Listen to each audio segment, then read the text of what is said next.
Markus 5. Yesus mengusir roh jahat dari orang Gerasa. Ayat 1, lalu sampailah mereka di seberang danau di daerah orang Gerasa.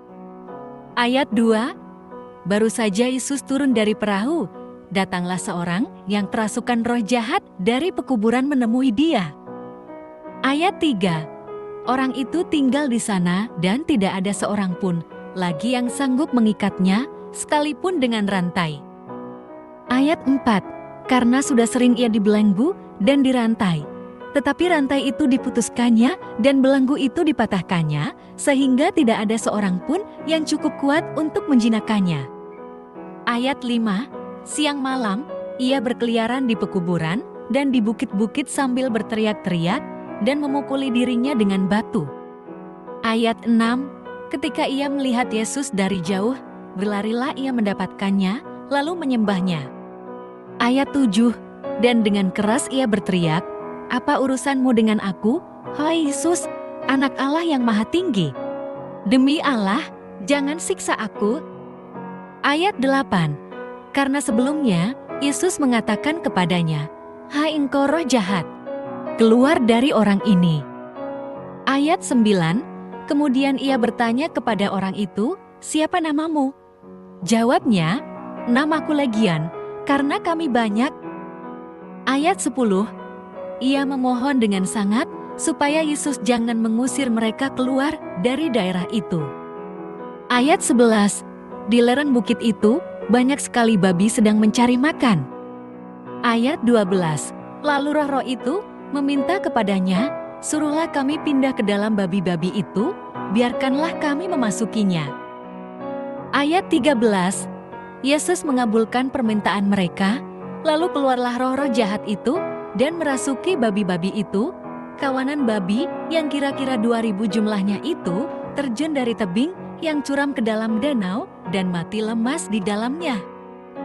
Ayat 14, penjaga-penjaga babi itu lari dan menceritakan hal itu di kota dan di kampung-kampung sekitarnya, lalu keluarlah orang untuk melihat apa yang terjadi. Ayat 15, mereka datang kepada Yesus dan melihat orang yang kerasukan itu duduk, sudah berpakaian dan sudah waras. Orang yang tadinya kerasukan legion itu, mereka pun merasa takut. Ayat 16, orang-orang yang telah melihat sendiri hal itu menceritakan kepada mereka tentang apa yang telah terjadi atas orang yang kerasukan setan itu dan tentang babi-babi itu. Ayat 17, lalu mereka mulai mendesak Yesus supaya ia meninggalkan daerah mereka. Ayat 18, pada waktu Yesus naik lagi ke dalam perahu, orang yang tadinya kerasukan setan itu meminta supaya ia diperkenankan menyertai dia. Ayat 19, Yesus tidak memperkenankannya, tetapi ia berkata kepada orang itu, "Pulanglah ke rumahmu, kepada orang-orang sekampungmu, dan beritahukanlah kepada mereka segala sesuatu yang telah diperbuat oleh Tuhan atasmu, dan bagaimana ia telah mengasihani engkau." Ayat 20, orang itu pun pergi dan mulai memberitakan di daerah Dekapolis segala sesuatu yang telah diperbuat Yesus atas dirinya, dan mereka semua menjadi heran. Yesus membangkitkan anak Yairus dan menyembuhkan seorang perempuan yang sakit pendarahan. Ayat 21, sesudah Yesus menyeberang lagi dengan perahu, orang banyak berbondong-bondong datang, lalu mengerumuni dia, sementara ia berada di tepi danau. Ayat 22, datanglah seorang kepala rumah ibadat yang bernama Yairus. Ketika ia melihat Yesus, sujudlah ia di depan kakinya. Ayat 23, dan memohon dengan sangat kepadanya, "Anak perempuanku sedang sakit, hampir mati, datanglah kiranya, dan letakkanlah tanganmu atasnya, supaya ia selamat dan tetap hidup."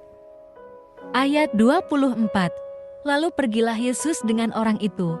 Orang banyak berbondong-bondong mengikuti dia dan berdesak-desakan di dekatnya. Ayat 25, adalah di situ seorang perempuan yang sudah 12 tahun menderita pendarahan. Ayat 26, ia telah berulang-ulang diobati oleh berbagai tabib, sehingga telah dihabiskannya semua yang ada padanya, Namun sama sekali tidak ada faedahnya, malah sebaliknya keadaannya makin memburuk. Ayat 27, dia sudah mendengar berita-berita tentang Yesus, maka di tengah-tengah orang banyak itu, ia mendekati Yesus dari belakang dan menyentuh jubahnya. Ayat 28, sebab katanya, asal kusentuh saja jubahnya, aku akan sembuh. Ayat 29, seketika itu juga berhentilah pendarahannya dan ia merasa bahwa badannya sudah sembuh dari penyakitnya. Ayat 30, pada saat itu juga Yesus mengetahui bahwa ada tenaga yang keluar dari dirinya. Lalu ia berbalik di tengah orang banyak dan bertanya, "Siapa yang menyentuh jubahku?" Ayat 31, murid-muridnya menjawab, "Engkau melihat bagaimana orang-orang ini berdesak-desakan dekatmu, dan engkau bertanya, 'Siapa yang menyentuh aku?'" Ayat 32, lalu ia memandang sekelilingnya untuk melihat siapa yang telah melakukan hal itu. Ayat 33, perempuan itu yang menjadi takut dan gemetar ketika mengetahui apa yang telah terjadi atas dirinya, tampil dan sujud di depan Yesus dan memberitahukan kepadanya semua yang terjadi. Ayat 34, lalu katanya kepada perempuan itu, "Hai anakku, imanmu telah menyelamatkan engkau. Pergilah dengan damai dan tetaplah sembuh dari penyakitmu." Ayat 35, ketika Yesus masih berbicara datanglah orang dari keluarga kepala rumah ibadat itu dan berkata, "Anakmu sudah meninggal, untuk apa engkau masih menyusahkan guru?" Ayat 36, tetapi Yesus tidak menghiraukan perkataan mereka dan berkata kepada kepala rumah ibadat, "Jangan takut, percaya saja." Ayat 37, lalu Yesus tidak memperbolehkan seorang pun ikut serta, kecuali Petrus, Yakobus, dan Yohanes, saudara Yakobus. Ayat 38, mereka tiba di rumah kepala rumah ibadat, dan di sana dilihatnya orang-orang ribut, menangis, dan meratap dengan suara nyaring. Ayat 39, sesudah masuk ia berkata kepada orang-orang itu, "Mengapa kamu ribut dan menangis? Anak ini tidak mati, tetapi tidur." Ayat 40, tetapi mereka menertawakan dia. Semua orang itu disuruhnya keluar, lalu dibawanya ayah dan ibu anak itu, serta mereka yang bersama-sama dengan dia masuk ke kamar anak itu. Ayat 41, lalu dipegangnya tangan anak itu, katanya, "Talita kum," yang berarti, "Hai anak perempuan, aku berkata kepadamu, bangunlah."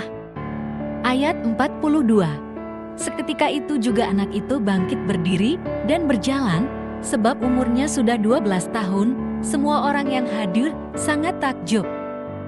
Ayat 43, dengan sangat ia berpesan kepada mereka, supaya jangan seorang pun mengetahui hal itu, lalu ia menyuruh mereka memberi anak itu makan.